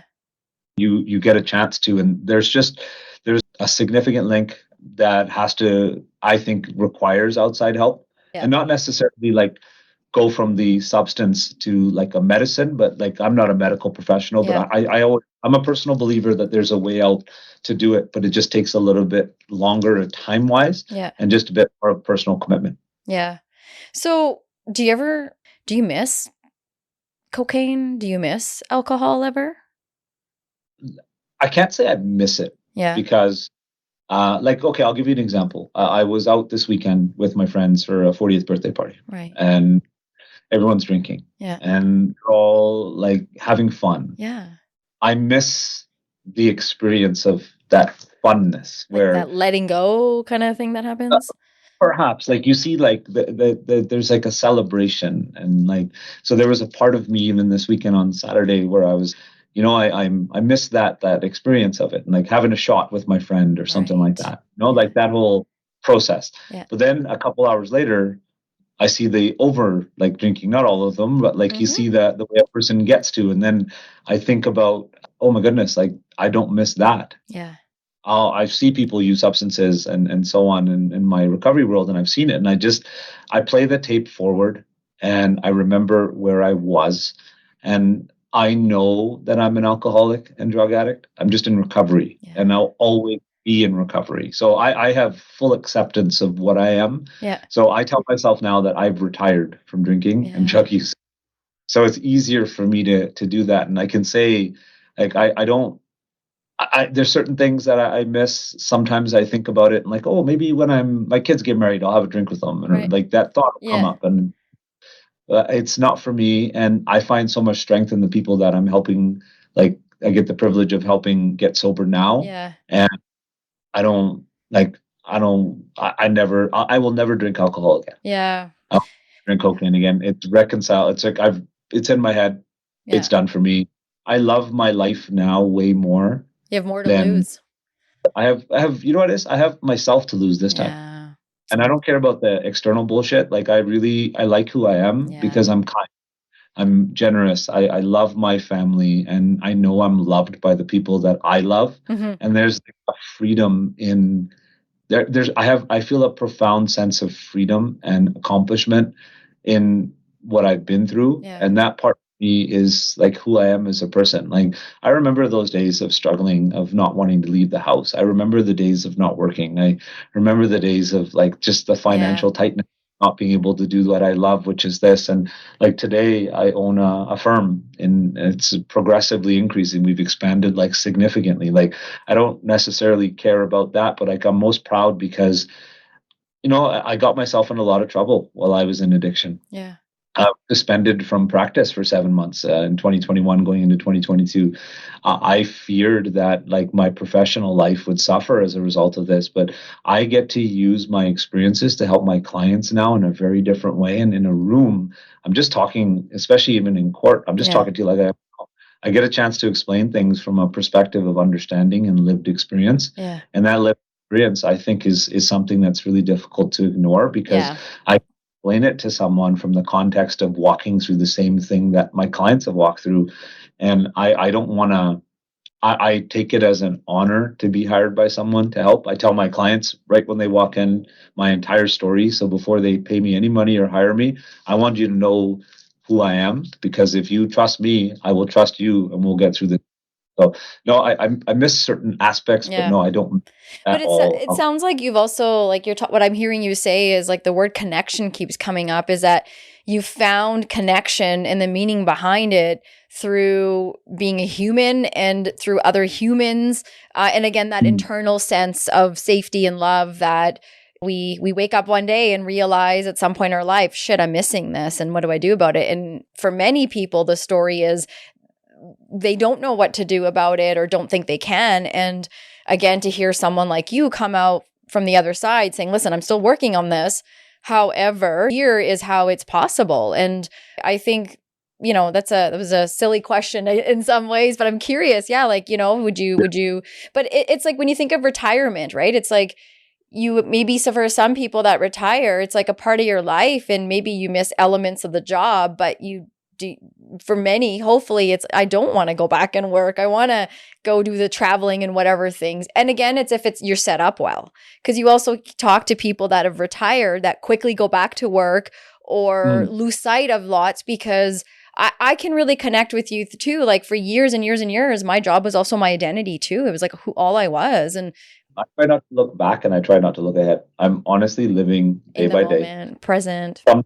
Sometimes hour by hour, sometimes minute by minute. Yeah. And like that's the ideology shift that I'm really thankful for. Yeah. Is just to try to slow it down. And you talked about being present. Like I just want to be present for as much as my life as I can. It's a short life, and we know how long it's going to be. Like I'm coming up to the age of how old my father was when he passed away. Okay. And like I think about like mortality, and like we all do, right? And I want to enjoy every moment I can, because I've spent so much not enjoying. Yeah. And so now that sort of sense of freedom and that sense of like just longing for more experiences, it's a lot of fun. Like I have a group of friends that will go travel into just different parts of the world. We like immerse ourselves into the culture, and like I'm addicted to it. I go travel solo. Yeah. And like I was like, are you sure about this? I'm like I yearn to see more. Yeah.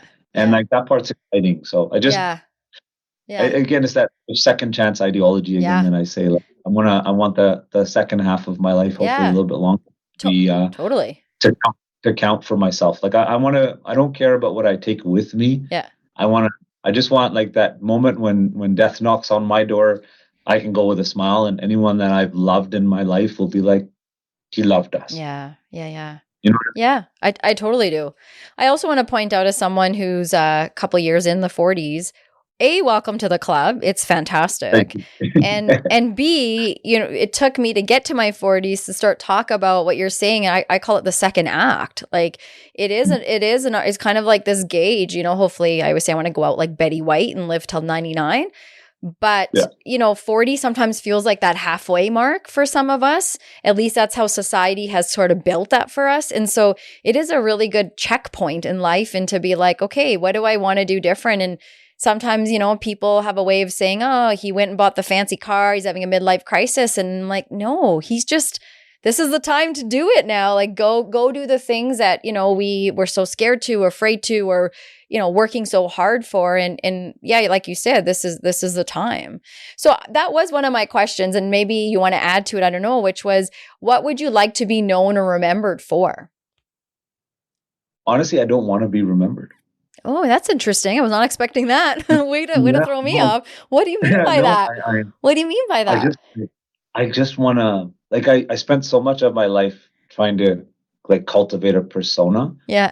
That I want to spend the rest of my life just living. Yeah. And like, I really, like, I try my hardest. Like, I have no social media. I don't exist online. And like, I know you told me, you're like, let me check out your podcast, but I'm not on social media. And I was like, now you, my brother, are the only two people in the world that I know that are on social. That's not a bad thing. Like, I think what are that saying? Beauty's in the eye of the beholder. Mm-hmm. I just want to be me, and people will remember, especially my loved ones, for what they want to remember for. So like, it's one of those parts where I try not to think about that, because like I try to stay away from that type of thinking. Like I really, I try my hardest to live a life where like when I leave the office, like the tie's off, and I'm no longer like, I'm a lawyer from 9 to 5. Yeah. Before, I was a lawyer 24/7. From 5 to 6, I'm back to being a father. From 6 to 8 p.m., I'm a coach. Yeah. From 8 p.m. till we go to sleep, I'm a husband. In the morning, I'm a gym nut. Yeah. And like, so I live my life in different portions, if that makes sense. Yeah. Like, while I'm that person, I'm fully committed to that role. Yeah. Yeah. And like, there's a cool sort of, call it partition of the soul and mind and heart, where you can give your like fullness to that person and that you are. And so I try not to think about like legacy or anything along those lines. So like, I don't know how to answer that, but like, I like that. That makes sense. Yeah. And I like what you're saying in terms of it's for others to decide. Like, you know what you want to remember others for, but when it's that time, I guess it's for others to decide. And also, sometimes it's like, well, I'm not going to be here, so what does it matter? You'll decide what I can want you to think I'm the most amazing mother, or wife, or daughter, friend, but you're going to decide what you're going to decide at the end. So I think like that. I like that. My friends, like, I'll give you an example. One of my friends that just passed away, I try not to think about the negative parts of what's going on. And like, recently I was doing something, and something that he said to me popped into my mind, and like, that trigger and memory just gave me this like super profound like joy. Because we were like, I'll give you the example. We were driving around in Kelowna. We were up there for our kids' football tournament, and we had a Punjabi song blasted, and he's drinking and I'm driving. I was sober driving, and we're going to just hang out, the two of us. And we had another guy in the back, and it was really fun, that moment. And something happened where it triggered what he said to me. And like, so I think memories, or what I remember of him, it kind of comes and goes, as opposed to just individual thought process of like what I remember him for. I remember differently at different times. So hopefully at the end of my life, I will have been a part of that for someone else. Yeah. That's fair. That's fair. So what about advice? Like for folks that are listening today, and I want to just focus in on the family members or the loved ones who are listening today that maybe have someone in their life that's struggling with addiction, struggling with their mental health. And I think sometimes it's tricky for family members and loved ones, because they're there. they don't know what to do. And so we have all sorts of different ways that we respond. Head in the sand, fight you, leave you, all sorts of things that we try to do for each other when we love them. And maybe you have some thoughts for those folks. What would you say to those folks listening that are living alongside somebody with addiction and mental health? That's a great question. And it happens so much because there's something called codependency, which is just, I would say in itself, its own addiction. And you create this codependent relationship with the person who's in active addiction and vice versa. So it's like this circular fueling of the fire. Yeah. My sort of thought, my suggestion to someone is always early intervention as opposed to complacency. If you are seeing a friend, family, someone you love that's struggling, is to try to reach out to someone who can help. Now, you can't force help because to be ready for their entry into recovery and their sort of post-usage life, let's call it. Otherwise, it doesn't work. And that's why there's such a revolving door of people going like through treatment and come out again and so on. Also, advice to the family members is like when a person comes out of treatment, you also have to change. Now, I'll give you the example of my life. Like I got the benefit of going to treatment, coming out and doing like a significant amount of counseling and healing. But then my wife and I, when we reconciled, she hadn't had the privilege. Like she's holding it down with 2 kids. Yeah. I get to go away and get help, and she's still taking care of life. Yeah. And so this difficulty, because like I remember this story, like I was be out at like different meetings and I'm doing all these things, and like I have this new life, a new outlook, and she is still in the same place. So like we really had to sit down and come up with, okay, what are we going to do to get you to deal with your trauma? Yeah. Because especially in our early reconciliation, like we would argue about stuff, and I was like, whoa, like how are you? I had evolved as a human in my mindset, but she hadn't had the opportunity to be able to get the help that she needed because of my conduct. And, like it's this whole thing of, it's like an ever evolving situation. So to family members, for sure, there's an educational component of learning that addiction itself is a disease. It's now designated within like the DSM-5, DSM-6, an actual disease. It's the disease of the mind, body, and soul, as I describe it. And it's something that it's very significant. So education is important. Early intervention is important. Reach out to people who can help you. Definitely, though, check to make sure that you're okay as a family member, because you're going through something as well. Yeah. And start to get some help for yourself in that regard. And that's where, like that story I told you about my mom, I love that, because like now she's become a person that the parents of someone going through addiction will go to. And so now she has that ability to be like a ear to listen to someone else going through it. Yeah. Do you know what I mean? Totally. And because she started with she was able to officially start with herself and take care of herself. It helped, right? And that healing process is profound, and it's just something that I think can extend to everyone in your family. So for families, that for a person who's struggling, it's really just reaching out for help. Or if someone volunteers, like I remember the amount of interventions my family did for me. I've stood there and I was like, how fucking dare you guys tell me that I have a problem? Like I'm a big time lawyer. Like, how you guys have the problem? I have a problem because you guys raise shit like this with me all the time. Yeah, you're the master gaslighter, right?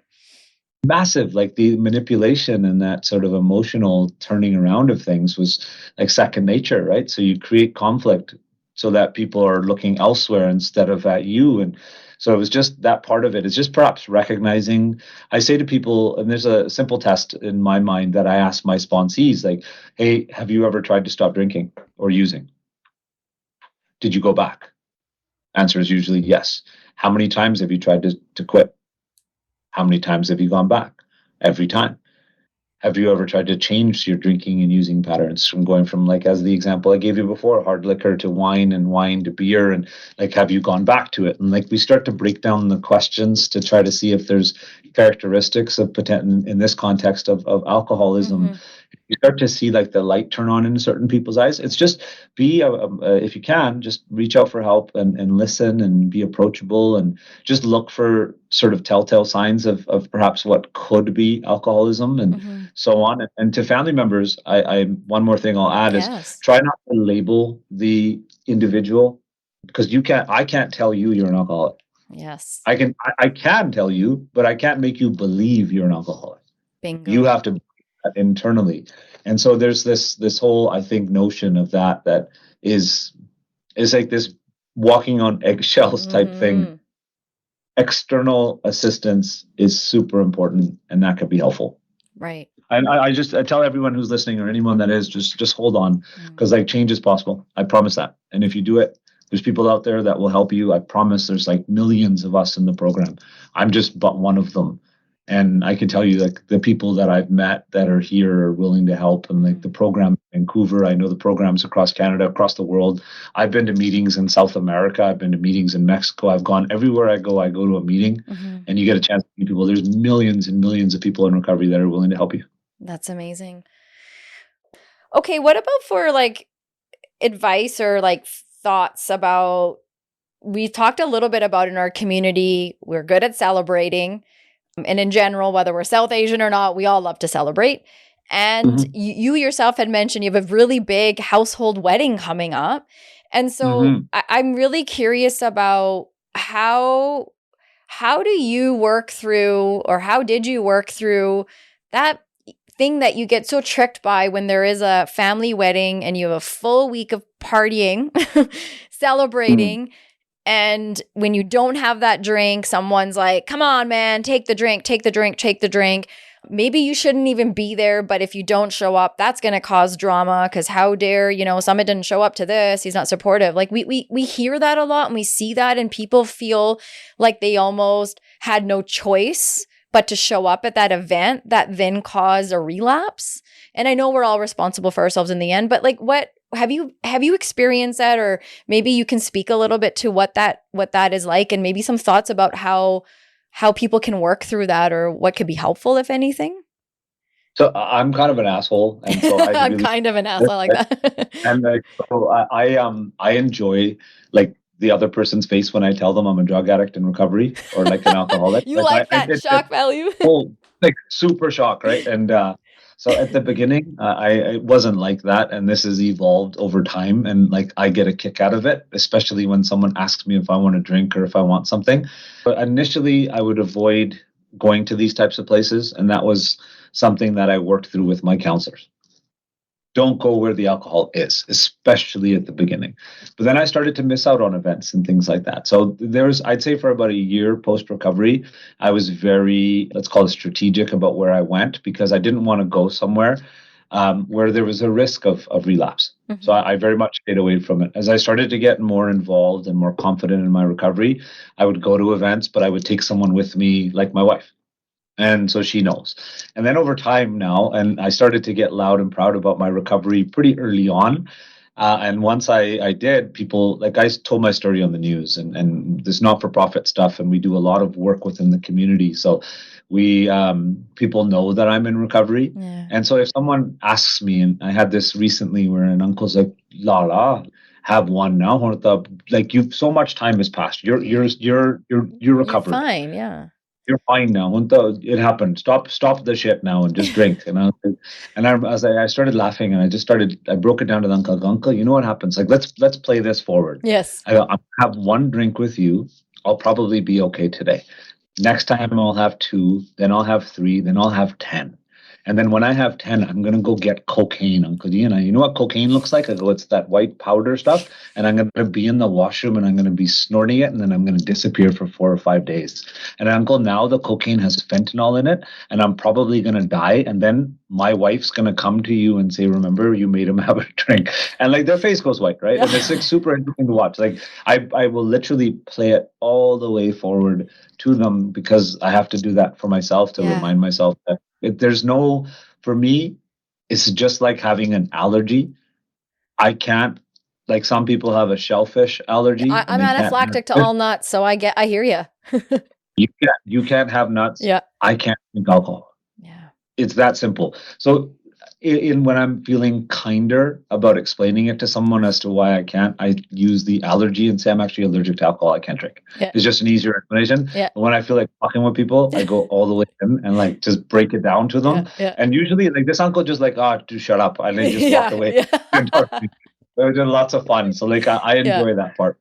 slowly but surely is my advice. If I'm capable of giving advice to anyone, is just sort of slowly build your way back into social events and so on, and then surround yourself with people who you trust. Like I'll never forget one time I was with my friend. We were in Vegas. We were running a marathon actually, and one of my friends gave me like a pen, and it was like a vape pen thing, but it was like a marijuana one. And I looked at it, I was like, "What are you giving me this for? Like, what's your problem?" So you'll have like one idiot in the bunch. Yeah. But I remember I didn't even have to say anything. My other friend grabbed it and like threw it on the garbage. Like so I have very aggressive friend circle. Yeah. Who ever I don't think they'd ever allow me to go down that way as like a secondary blocker outside of myself. Yeah. So surrounding yourself with people that believe in your mission, yourself believing in it. If I'm ever tempted, which I've been, I'll just call someone in the program or a friend of mine. And then I'd say the other part is I'm just being honest. I'm brutally honest about my recovery and what happened. And so a lot of people know. And I know that's not the easiest thing because people don't necessarily need to be as open as I am. But I'm hopeful that telling my story gives people strength to be able to give out their stories. I like that. And I think also okay, if you don't want to, you don't have to be open with others. Like you said, we're all entitled to privacy. But what I really take from what you're saying is being open with yourself. At the end of the day, that's the most important thing is exactly of where is this going to take me if I do this? Can I tell you something? Like the most important thing that I've learned in AA, and if I can read it to you, it's from page 417 of the book. Okay. And this thing sticks out to me and it's amazing. And it hopefully answers your question about why I'm perhaps not tempted anymore to go down the road of drinking or using. And it said in the book when I got here, it says, when I stopped living in the problem and began living in the answer, the problem went away. And it's a huge piece around the work we do in respect of acceptance. And that ideology is that, yes, there's a problem, but I'm now living in the answer. Yeah. So I don't give a fuck about the problem anymore. The problem's in the past. So I'm concentrating fully on the solution. Yeah. So I'm no longer concentrating on the problem. And that's for me, that was a major ideological shift because so much of my life was concentrating on navigating through the problem. Yeah. So now I'm getting within the answer. So it makes that easier from an acceptance perspective that problem's in the past. As long as I focus on the answer / solution, I should be okay. Yeah. That's well said. So, okay, my last two final questions for you. I asked these at the end. One of them, the second last one is, okay, so you're right. We covered a lot. What, if anything, that I didn't ask, was there something you were hoping I would ask or something that you were hoping to share that maybe we didn't cover today? No, I think we covered so much. We did. We do cover a lot. Yeah. Do you talk to your kids about your addiction? Yes and no. So we talk a little bit about they'll see because they know that dad doesn't drink, right? Yeah. And my wife will drink, but seldom. She's not very she enjoys her wine and so she likes to have fun with that. Yeah. So they'll see the difference, especially when we're out somewhere as a family, especially at these events you're talking about weddings and so on. Yeah. And they'll see someone super intoxicated. Yeah. And what I love is that my two sons are so proud that their dad doesn't drink. Oh. Especially my older one. And he's like, but my dad doesn't drink. And he gets his chest out and stuff like that. So I talk to them about more than addiction per se. I talk to them about expression of feelings. I really try to break down, what are you feeling right now? Yeah. What are you thinking? And so I've tried to use some of the stuff that they did to me in counseling that drove me crazy about identifying feelings. I remember we played this game called Feelings in a Bag. I'm like, this is the dumbest shit ever. Around and you pull out a feeling and you describe it. And now I do the same shit with my kids. So we talk about addiction. They'll come with me when we're driving downtown. I take them we'll drive through Hastings in a general sense, but I don't want them to see it as ooh, this is a negative thing. I actually try to explain to them what's happening. And my son recently saw someone who was I would venture a guess that this person was using crystal meth and it was having an out of body experience, and you could see this person moving around, and I wanted to break it down to my son what was happening because he asked a question. So I don't necessarily bring it up, but I'm always willing to answer questions about anything that they raise. Yeah. So I don't want it to be a lecture. I want it to be more of a conversation that initiated by them. Yeah. And then when they are there, I'm very honest. Yeah. I haven't told them expressly what's happened in my life because they're quite young. Yes. But kids are smart and they check things online. Yeah. And so my son asks questions quite a bit. Yeah. And I'm just open and extremely honest to him, but with also understanding that he's 11. Yes. And I don't want them to grow up too quick. And my little guy's 8. So I'm conscious of their age, but I actually very much look forward to telling them everything when I'm older. And I've been writing things down for them. Oh, good. And I want to give them about what dad was like, what grandpa was like, what great grandpa was like, and just our lineage. And so that they have something from me that I wish I had from mine. Yeah. Those connecting roots again that help us sort of really hit, feel our feet on the ground. And I think that's amazing that you're doing that. And also, because you really are a believer of being in the presence. I think that's so fitting after learning a little bit about you today that you would write in the moment. Because you're probably, I would imagine, having a thought or feeling or a moment that you maybe want them to remember or you to remember. So I think that's really cool that you do that and that you'll hand that to them one day. I think that's also really empowering to hear as a parent. You're being as open as possible, understanding. I think it's important we understand where our kids are at developmentally in each stage from infancy through the lifespan. And when we really understand how the brain works, and I think that can sometimes help us guide how to have a conversation with an 8-year-old versus an 11-year-old or, when they're 15, 16 or about to embark the crazy teenage years that these kids are going to also experience like we did when that stuff's handed to us. Right. So I never learned much about boundaries as a kid, because you're trying to do that. And so for me, a lot of my parenting is even coaching with the other kids on the team is about boundary setting. And one of the coolest things I ever heard is no is a complete sentence. Especially for all the boys out there. No is the period. That's for consent in particular. I think that is such an important point to make. It's so important like that. And so I try to teach them a lot about you don't have to give an explanation if you don't want to do something. You just say, no, I'm cool. Yeah. That's it. Yep. And I go, that people will respect you more if you have boundaries. Because for so long I was boundaryless, where then I would go home and regret not being able to express my boundary. And then that reduced my self-confidence even more. Yeah. And it fit right into the addiction cycle of using and drinking because I couldn't say no. And people pleasing was such a big part of my story where I would always try to, I always wanted to be liked, right? Yeah. And I'm wrong, I still like to be liked, but I prefer to like myself over the requested adoration of others, let's say. Yeah. Just because Johnny next day is going to be like, dude, you're a hoot to party with last night. I remember not being able to keep up with the lies. One lie that I told this person, it's exhausting trying to remember the lies between the different. I bet. And because you're trying, you've made this excuse to this person, but you can't tell this person. And then you have to keep the two people apart that you've lied to. Because if God forbid they talk to each other, and well, he told me this, but he told me this. And it's exhausting. It's more work. And that it's way more work than it's what is it? Mark Twain saying, tell the truth. You never have to remember what you said. And just, it's exhausting. And that's what I am so much that's what I'm so thankful for is that mental jail that I had created for myself. Yeah. I was not only I was the judge, jury, and executioner of that jail. That's gone. Yeah. And that freedom is priceless. Yeah. So I don't care for anything else. That is, that's the main reason I think I'll stay on this recovery journey. Yeah. And because I don't want to go back to that solitude. Yeah. And that loneliness of just where it was. Totally.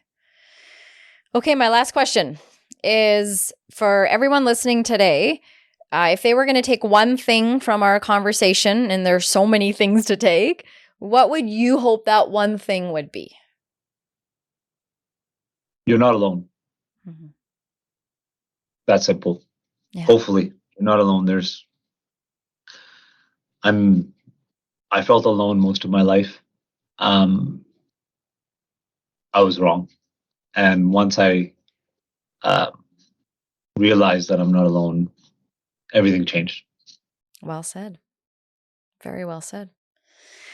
Okay, well, I'm going to give you an opportunity once more to remind us if folks are interested in Live Big, if they want to be part of this, they want to learn about this, can you tell us your website and anywhere else that they could get in touch? Well, you know what? I try my hardest not to plug anything professionally because I just think it's not okay. But to contact me on the not-for-profit side, it's livebigsociety.org. Live Big is LIVE, big, BIG. All the emails come directly to me. You just please reach out, send your number, we'll give you a call. There's lots of us involved. We do everything we can to get back to you and just sort of walk you through the process, answer questions, things of that nature. If I can't help you, we'll introduce you to someone else. And that's really it. So we're just very much related to resources and trying to just create a community of people going through the same shit. Yeah. That's yeah. Please feel to reach out. And there's always someone waiting to help. And that's the coolest part. This is that strength in numbers is real, and you'll feel it because a bunch of us will surround you. You'll be annoyed of us at the beginning, but you'll appreciate it in the long run, just like I did. So. Okay, well, I want to take a second and thank you again for giving me this time. It is a holiday today. I appreciate that you were so quick to want to meet. But what I appreciate the most out of today is just your genuine, authentic soul and this ability in how you talk and how you tell a story.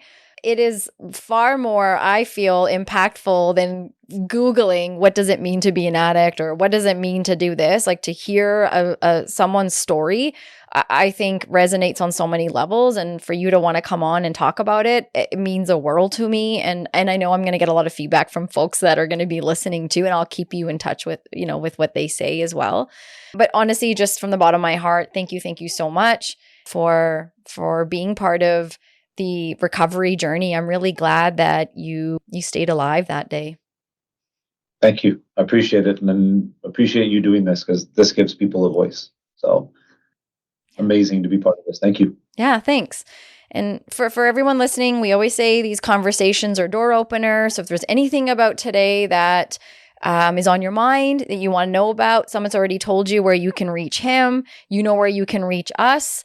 Otherwise, thank you so much, sir. I really appreciate your time. Appreciate you too. Have a great day. You too. Bye. Bye.